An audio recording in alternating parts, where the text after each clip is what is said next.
Halo, di video ini saya akan menunjukkan kepada Anda cara melewati verifikasi Google pada Samsung Galaxy S23 dengan Android 16. Oke, seperti yang bisa Anda lihat, ponsel kita dilindungi dengan kata sandi dan juga dengan verifikasi Google, tentu saja verifikasi akun Google. Dan sekarang, apa yang harus dilakukan, bagaimana kita bisa membuka kunci ponsel ini? Pertama, kita perlu menghubungkan ponsel kita ke komputer menggunakan kabel USB-C, jadi silakan hubungkan. Dan sekarang kita perlu menahan tombol power dan volume bawah sampai ponsel mati. Ketika ponsel sudah mati, kita harus dengan cepat mengganti kombinasi tombolnya. Kita perlu mulai menahan tombol power dan volume atas sampai kita melihat logo Samsung. Saat logo muncul, lepaskan jari dari tombol power, tapi tetap tahan tombol volume atas. Dengan cara itu, kita akan masuk ke mode recovery. Dari tempat itu, kita akan bisa menghapus kunci layar atau pola kita. Tetapi verifikasi akun Google, maksud saya verifikasi akun Google akan tetap ada. Tapi nanti kita akan mematikannya. Jadi seperti yang saya katakan tadi, tahan tombol power dan volume bawah.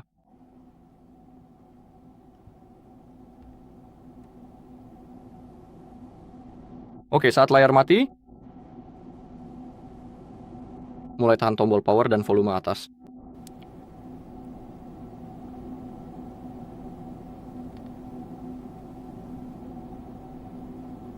Jika tidak menyala. Coba lagi, maksud saya, lepaskan jari, lalu tekan lagi. Dan ketika logo Samsung muncul, lepaskan jari dari tombol power, tapi tetap tahan volume atas. Mode recovery akan terbuka. Oke, di sini kita juga bisa melihat versi perangkat lunak yang sedang kita gunakan. Jadi versinya adalah S911B XXS8EYJ3. Itu versi saya. Itulah versinya. Dengan patch keamanan dari bulan November, karena kamu perlu tahu bahwa metode ini bekerja dengan pembaruan keamanan hingga Desember 2025. Dalam kasus saya, patch keamanan berasal dari bulan November, jadi akan berfungsi sepenuhnya. Sekarang, saya akan menunjukkan cara memeriksa patch keamanan yang Anda miliki. Untuk melakukannya di browser, ketik firmware S911B, kemudian kunjungi halaman tersebut. Dalam kasus saya, cara ini bekerja dengan sangat baik, jadi buka sekarang, gulir ke bawah, Anda perlu mengetikkan kode negara atau kode CSC. Dalam kasus saya memiliki versi Eropa dan saya bisa melihatnya di sini, jadi pilih ini sekarang, lalu gulir ke bawah. Dan kita punya WJ3, oke, itu versinya. Dan jika Anda lihat, oh, ternyata dalam kasus saya, ini dari bulan Oktober, jadi akan berfungsi sepenuhnya. Dan ingat, ini hanya akan berfungsi jika Anda memiliki patch keamanan hingga Desember 2025. Jadi milik saya dari bulan Oktober, jadi akan berfungsi sepenuhnya. Sekarang, kita bisa melakukan reset pabrik pada ponsel kita. Untuk melakukannya, gunakan tombol volume dan pilih Live Data Factory Reset, konfirmasi, lalu Factory Data Reset lagi, konfirmasi, oke. Penghapusan data selesai. Sekarang kita perlu mematikan perangkat kita. Kita bisa mencabut kabelnya, lalu pilih matikan daya. Dan matikan perangkatnya. Sementara itu, kita bisa mengunduh beberapa hal di komputer kita. Pertama, kunjungi halaman kami hydra.info, Anda bisa melihat tautannya di sini. Dan di tempat itu, ketik S23, lalu konfirmasi. Cari Samsung Galaxy S23 dan pilih Bypass Google Verification. Oke, pilih dengan Android 16 dan patch keamanan hingga patch keamanan dari bulan Desember. Pilih ini. Ini kita perlu mengunduh driver Samsung serta alat Samsung FRP. Mari mulai dengan drivernya. Cukup klik pada driver tersebut, lalu klik unduh. Setelah itu kembali, pilih alat FRP Samsung, tapi sebelum mengunduhnya, kita perlu mematikan antivirus kita untuk sementara. Jangan khawatir, aplikasi ini bukan virus atau semacamnya. Pada dasarnya, setiap alat FRP dikenali oleh komputer sebagai virus. Tapi jangan khawatir, tidak akan terjadi hal buruk. Tentu saja setelah seluruh proses selesai, Anda dapat mengaktifkan kembali antivirus Anda. Jadi untuk menonaktifkan antivirus Anda, saya menggunakan Windows Defender. Jadi saya perlu membuka pengaturan. Dan sekarang silakan buka bagian privasi dan keamanan, lalu keamanan Windows, dan pilih perlindungan virus dan ancaman. Klik pada kelola pengaturan, dan kita perlu mematikan perlindungan waktu nyata untuk sementara.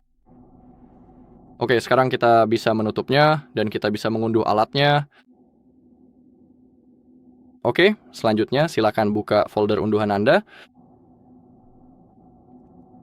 tepat di sini.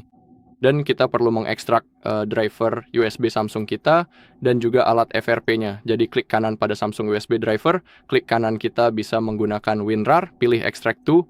Jika Anda tidak memiliki WinRAR, Anda bisa menggunakan fungsi Extract All, lalu klik Extract. Oh, sebenarnya jendelanya ada di sini, maaf, jadi klik kanan. Anda bisa menggunakan WinRAR, seperti yang saya katakan, atau klik Extract All dan Extract di sini. Hal yang sama juga untuk alat SAM FRP, kita perlu mengekstraknya agar prosesnya berjalan di latar belakang. Dan pertama-tama, mari kita install driver USB pilih file.exe-nya. Filenya, lalu jalankan. Dalam kasus saya, sudah terpasang, jadi saya tidak akan menginstalnya lagi. Untuk Anda, setelah selesai menginstal driver USB Samsung, saya sangat menyarankan untuk merestart seluruh komputer agar semua driver dapat berfungsi dengan baik. Untuk saya tidak akan melakukannya sekarang karena sudah terpasang. Dan sekarang, mari kita nyalakan ponsel kita, cukup tahan tombol power. Oke, kita perlu menunggu sampai ponsel kita menyala. Pilih mulai ulang sistem sekarang.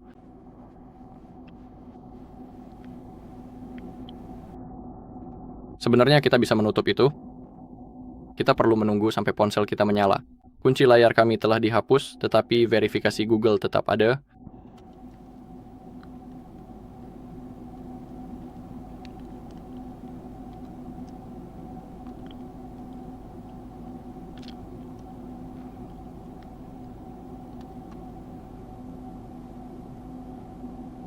Proses pengaturan akan muncul di ponsel kita dalam beberapa detik, jadi kita perlu terus menunggu.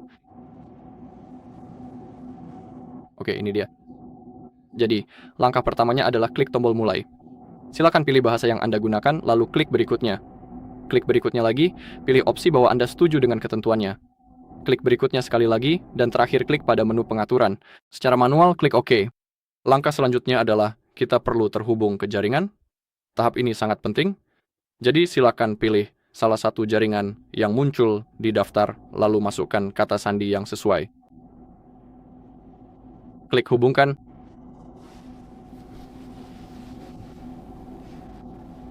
Klik berikutnya.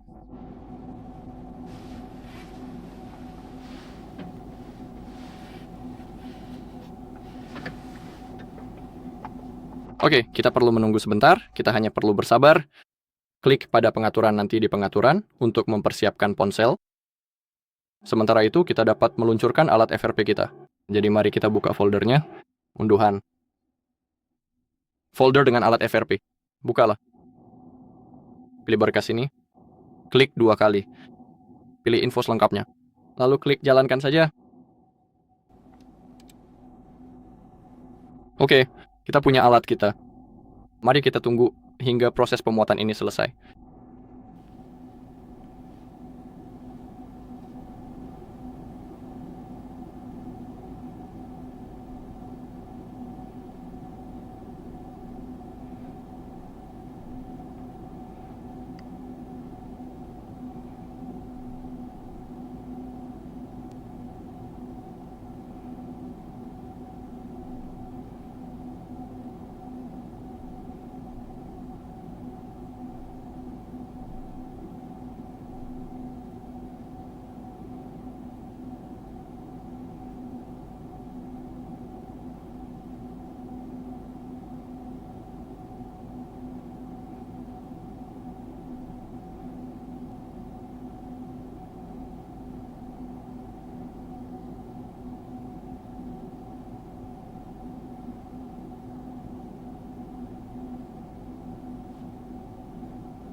Oke, seperti yang bisa Anda lihat, platform kita tetap di sini dan kita memiliki verifikasi akun Google ketika kita klik Google untuk menggunakan akun Google. Jadi sekarang kita perlu menghubungkan ponsel kita ke komputer, sekali lagi menggunakan kabel USB-C. Saya sangat menyarankan untuk menggunakan kabel asli atau kabel berkualitas baik lainnya, karena jika tidak, mungkin tidak akan berfungsi. Juga, buka Device Manager, klik kanan pada ikon Windows, lalu klik Device Manager. Dan kita perlu melihat ponsel kita sebagai perangkat portable. Dan untuk saat ini, dari yang saya lihat, perangkat tersebut belum muncul. Jangan khawatir, terkadang ini membutuhkan restart komputer, tapi kita bisa klik pada... Kita seharusnya bisa mencoba untuk mencari pengaturannya. Ini sepertinya semacam opsi untuk melakukan perubahan pada perangkat keras, dan mungkin saja pilihan tersebut akan segera muncul di bagian sini. Ada kalanya Anda hanya perlu mencabut kabelnya dan memasang kembali secara manual. Kita hanyalah perlu berupaya untuk menemukan kabel yang masih berfungsi dengan baik, sebagaimana yang telah saya sampaikan sebelumnya.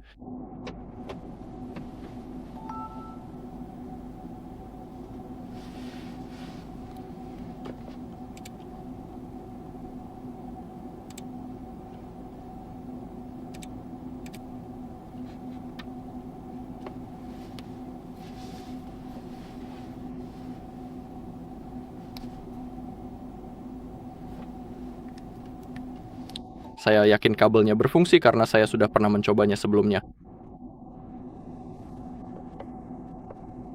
Itu harus muncul.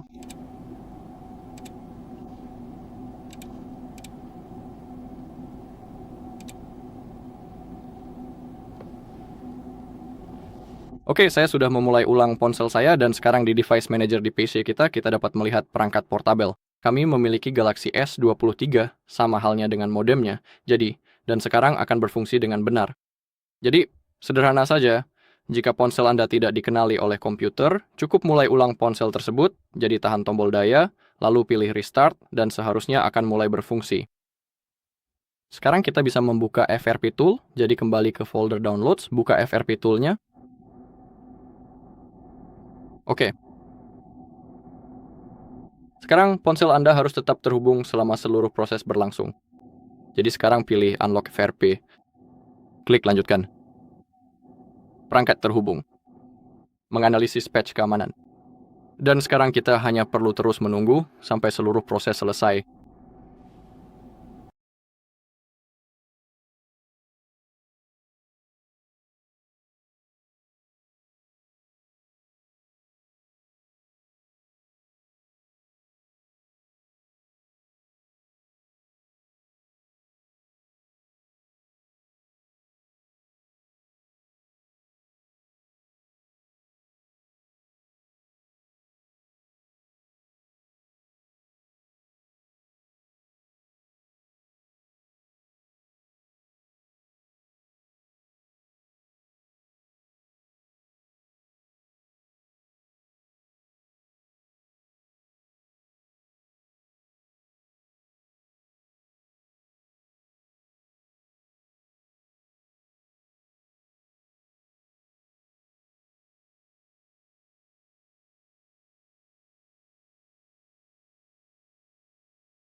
Oke, kita bisa melihat bahwa ponsel kita tadinya mati dan sekarang menyala secara otomatis. Kita sudah mencapai level 70%, jangan lakukan apapun dulu, tunggu sampai mencapai 100%. Jadi kita hanya terus menunggu, jangan klik apapun di ponsel Anda. Biarkan saja dulu, dan biarkan peralatan tersebut melakukan tugasnya sendiri.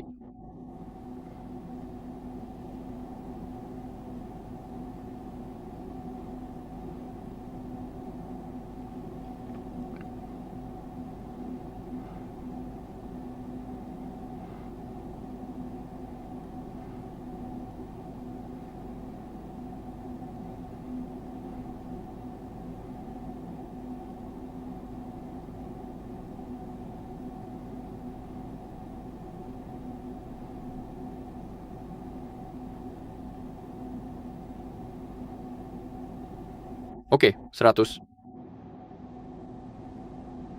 Kita hampir selesai. Baiklah. Operasi berhasil. Seperti yang Anda lihat, perangkat tidak terkunci. Oke, belum dinyalakan. Oke. Operasi berhasil diselesaikan. 100 siap. Jadi sekarang kita bisa mematikan aplikasinya, kita bisa mencabut kabelnya karena prosesnya sudah selesai, dan sekarang mari kita tunggu sampai ponsel menyala. Kemudian saya akan membuka pengaturan dan menunjukkan kepada Anda bahwa semua akun Google dan semuanya telah dihapus. Jadi mari kita tunggu sampai ponsel menyala.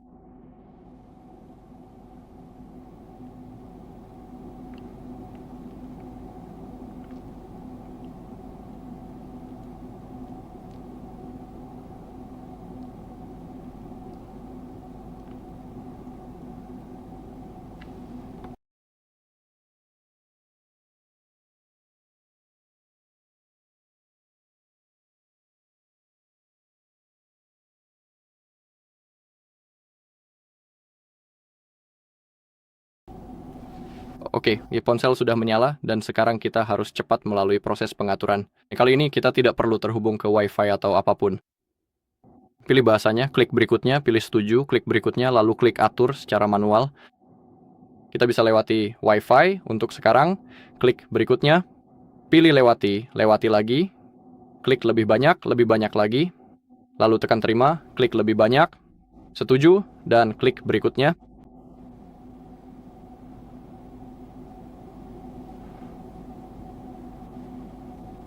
Oke, semuanya sudah siap. Klik ponsel beranda, dan seperti yang bisa Anda lihat, ponsel kita sekarang sudah benar-benar terbuka. Saya akan beritahu pengaturan hanya untuk menunjukkan kepada Anda bahwa ketika kita masuk ke akun dan cadangan lalu kelola akun, kita tidak memiliki akun Google atau apapun. Semuanya telah berhasil dihapus. Dan sekarang, jika Anda mau, Anda bisa melakukan satu kali reset lagi secara manual melalui pengaturan. Jadi Anda bisa klik pada manajemen umum, lalu reset, dan klik pada reset data pabrik. Hanya untuk memastikan semuanya berjalan dengan baik. Jadi saya sangat menyarankan untuk melakukan reset sekali lagi secara manual melalui pengaturan. Sekian video kali ini, terima kasih. Jika bermanfaat, jangan lupa like, komen, dan subscribe.